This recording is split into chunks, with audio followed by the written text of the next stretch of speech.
ہم ان کے جو ہے ہم نے ان کے خلاف کارروائی کرنی ہے.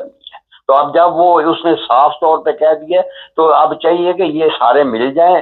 لیکن افسوس کی بات یہ ہے کہ یہ عرب ملک جو ہیں انہوں نے 3,000 ارب ڈالر جو ہیں وہ ٹرمپ کے دورے پہ اس کی جھولی میں ڈال دی ہیں. اور یہ نہیں انہوں نے کیا کہ جو اپنے جو ایٹمی اثاثے بنانے کی کوشش کر رہے ہیں ملک ان میں انویسٹمنٹ کرتے, کچھ ان کی مدد کرتے. اب یہ خود بھی جو ہیں یہ ترلے اور منتیں کر رہے ہیں عرب اسٹیٹس جو ہیں ٹرمپ کی, اور اس کے ساتھ دن میں 2 بار جو ہے ٹیلی فون کے مشورے کر رہے ہیں. سر چائنا کی مدد پہنچے گی ایران کو یا پہنچ رہی ہے؟ نہیں, چائنا جو ہے وہ خطے کی وجہ سے پہنچائے گا اور ہو سکتا ہے پاکستان بھی پہنچائے, لیکن روس جو ہے اس نے صاف انکار کر دیا. اس نے کہا جی ہم نے بڑا غور کیا ہے میٹنگ کر کے, ایران کی آواز جو ہے وہ ہماری جنگ نہیں ہے. تو اس لیے روس جو پہلے ایران کی حمایت تو کرتا تھا, لیکن اب جو ہے اس نے کوئی ایسی امداد کرنے سے انکار کر دیا. ہاں یہ بات ضرور ہے کہ عراق کے تھرو وہ ہو سکتا ہے امداد کر دے, کیونکہ عراق نے جو اعلان کر دیا ہے کہ میں عمران کی یہ اس کی جو ایران کی یہ مدد کروں گا اور کر رہا ہوں میں. اور جو یہ روس ہے وہ چونکہ ایران کو پہلے بھی دیتا رہا ہے اور اس کے ساتھ مدد کرتا رہا ہے, ہو سکتا ہے اس کے تھرو کر دے. لیکن ڈائریکٹ جو ہے وہ ان کی جو پیوٹن کی اور اس کی جو بات چیت ہوئی ہے, میرا خیال ہے انہوں نے یہ فیصلہ کیا ہے کہ ہم دونوں ڈائریکٹ ایک دوسرے کے مقابل پہ نہیں آئیں گے. اچھا, عوام کی جو, اب میں آپ کو تھوڑا سا بتا دوں اپنے دیکھنے والوں کو کہ ایسی ویڈیو سامنے آ رہی ہیں کہ اسرائیل کے لوگ جو ہیں پریشان ہیں اور وہ ایران سے معافی مانگ رہے ہیں, لیکن اپنی قیادت کا بھی انہیں حساب کتاب کرنا چاہیے جس نے حملہ کیا ایران کے اوپر. اگر ان سے پوچھا جائے تو سب سے بہتر ہے. یہ بتائیے کہ عوام اسرائیل میں بڑی خلاف ہو گئی ہے گورنمنٹ کے اور جنگ کے, اور وہ بیچارے کئی لوگ تو ذہنی طور پہ چیخیں بھی مار رہے ہیں, پریشان ہیں.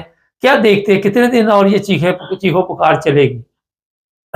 یہ چند دن اور چلے گی. اس کی وجہ یہ ہے کہ اگر یہ وہاں اسرائیل کی عوام چیخیں نہ مارتی نا تو ٹرمپ کا یہ بیان نہ آتا. اس نے ایک بیان جاری کیا ہے اسرائیل کے عوام کے لیے اور اسرائیل کی حکومت کے لیے.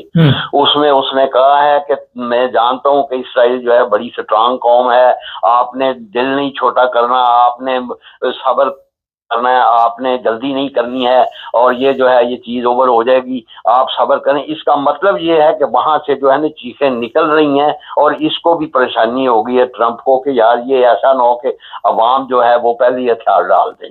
اور ہے بھی حقیقت اس لیے کہ ان کی جو ہے نا ملک کیونکہ چھوٹا ہے, وہاں جو ہے ان کو اتنے زیادہ ٹارگٹ نہیں لینے پڑتے ایران کو, جبکہ اسرائیل جو ہے اس کو بہت زیادہ علاقے میں ٹارگٹس لینے پڑتے ہیں. اور عوام کے لیے وہاں اتنا اکٹھا ہونا یا ایک جگہ پہ رہنا جو ہے وہ ایران کے لیے یہ نہیں ہے اتنا مشکل. وہ ان کو پھیلا سکتا ہے اپنی آبادی کو. لیکن اسرائیل کے لیے پرابلم یہ ہے کہ اس نے جو ناجائز قبضے کی بستیاں بنائی ہوئی ہیں, ایران نے وارننگ کر دی کہ ہم نے ان کو تباہ کر دینا, یہاں سے لوگ نقل مکانی کر دیں. اور وہ جو نقل مکانی کی جو اس نے وارننگ دی ہے اور اس نے ایک دفعہ حملہ بھی ان پہ کر دیا ہے, تو اس لحاظ سے وہ لوگ جو پریشان ہیں کہ وہ جائیں کہاں.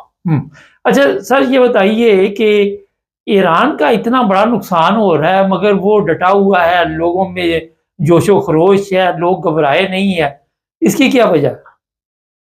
اس کی وجہ یہ ہے کہ ان میں موٹیویشن ہے جو مذہبی, وہ اس وقت ٹاپ پہ گئی ہوئی ہے, کیونکہ ان کے جو مذہبی لیڈر ہیں خامنائی جو ہیں, خامنائی جو وہ لوگ ان سے پیار کرتے ہیں.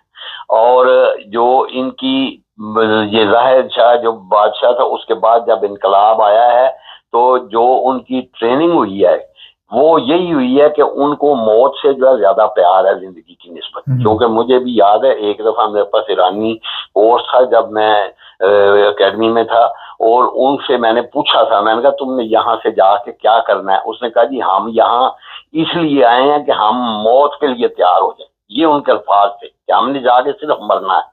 تو اس لیے وہ جو ہے نا ان میں موٹیویشن بہت زیادہ ہے, اور ان کا ایمان جو ہے خدا پہ میرا خیال بہت مضبوط ہوا ہے، اس لیے وہ نہیں ڈر رہے ہیں، اور کوئی ایسی وجہ نہیں ہے۔ اور دوسرے یہ ان کو پتہ ہے کہ ان کی حکومت نے کافی ریسورسز جمع کیے ہوئے ہیں، کیونکہ ان کو حکومت کو بھی پتا تھا کہ ان کو پابندیاں لگی ہوئی ہیں، انہوں نے خود ہی اپنا انتظام کرنا ہے، کسی نے ان کی مدد نہیں کرنی ہے، تو انہوں نے کافی سارا چیزیں جو ہیں اکٹھی کر کے اسٹاک کر کے رکھی ہوئی ہیں مختلف علاقوں میں، تاکہ وقت ضرورت کو کام آئے۔ اور اسرائیلی وزیر اعظم نے بھی کہا، اس نے کہا جی کہ یہ جو 3 سال پہلے جو ہے تھا، ہمیں شک تھا کہ یہ 10,000 میزائل بنائے گا، اور ہو سکتا اس نے بنا کے رکھ لیے ہوں۔ اور ابھی جو اس نے نیتن یاہو نے جلدی کی ہے حملہ کرنے کی ایران کے اوپر مذاکرات سے پہلے، اس کی ایک اور وجہ بھی تھی۔ وجہ یہ تھی کہ پاکستان کا وزیر اعظم اور جو پاکستان کا چیف آف آرمی اسٹاف جو فیلڈ مارشل ہے، انہوں نے جب دورہ کیا شکریہ کے بہانے میں، تو اسرائیل کو یہ جو ہے وہ محسوس ہو گیا کہ انہوں نے جس طرح انڈیا کے جیم کی ہیں چیزیں یا سائبر وار کی ہے، یہ ایسا نہ ہو کہ ایران کو یہ ٹرین کر دیں اور ہم پھر بعد میں ہمارے لیے مشکل ہو جائے اٹیک کرنا، تو اس نے اس اٹیک میں بہت جلدی کر دی ہے۔ سر ایئر فورس سسٹم کیوں ناکام ہے اس کا ایران کا؟ جی ایئر فورس نہیں چلی وہاں پہ، جس طرح اسرائیل کے طیارے جو ہے دندناتے پھر رہے ہیں۔ ہاں جی، وہ اس کی وجہ یہ ہوئی ہے نا کہ انہوں نے اس لیے نہیں ہے ان کا ایئر فورس یا ایئر ڈیفنس کام کر سکا۔ انہوں نے یوکرین نے جس طرح روس میں اڈا بنا کے تو وہاں سے ڈرون اڑا کے ان کے جہاز تباہ کیے تھے، اسی جو ہے لائن کے اوپر اسرائیل نے بھی وہاں ایران میں اپنا ایک خفیہ اڈا بنا کے وہاں بھیجے ڈرون، اور حملے سے 2 گھنٹے پہلے وہ جو ڈرون تھے ان کو مختلف جگہوں پہ سارے جو ہیں سائٹ ایئر ڈیفنس کی جس کی ان کو تباہ کر کے تو پھر انہوں نے جہاز بھیجے تھے، اس لیے ان کا کوئی جہاز انٹرسیپٹ نہیں ہوا اس وقت، کیونکہ وہ اس وقت بہت شکریہ، سب کچھ جیم کر دیا تھا ایران کا۔ بہت شکریہ۔ بس ہاں ناظرین سوری، اصل میں اس وقت جو ویڈیو سامنے آ رہی ہیں ایران سے، جو ایرانی جو اسرائیلی ہے وہ کہتے جی ہمیں معاف کر دے، مگر مجھے یہ سمجھ نہیں آئی کہ 19 لوگ مرے ہیں یا 30 مرے یا 100 مرے، لیکن مرے زیادہ ہیں، تو کھلبلی کیوں مچی ہوئی ہے؟